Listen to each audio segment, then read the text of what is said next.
mean, for me, yeah, he's one of the persons na nagpo-push talaga sa akin na kaya ko, I can do stuff that I feel like I can't do. So it's really good that he understands what I'm going through also because, I mean, siya rin na-injured, so it's like we're helping each other get back.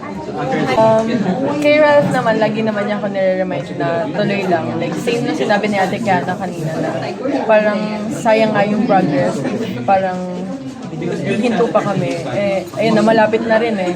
Like, ang sinasabi lang din ni Ralph palagi na babalik ka din sa dati. Nakilig din din. Babalik ka din sa dati or baka mas okay pa. So, mas isipin mo na lang yung sa? Kasi,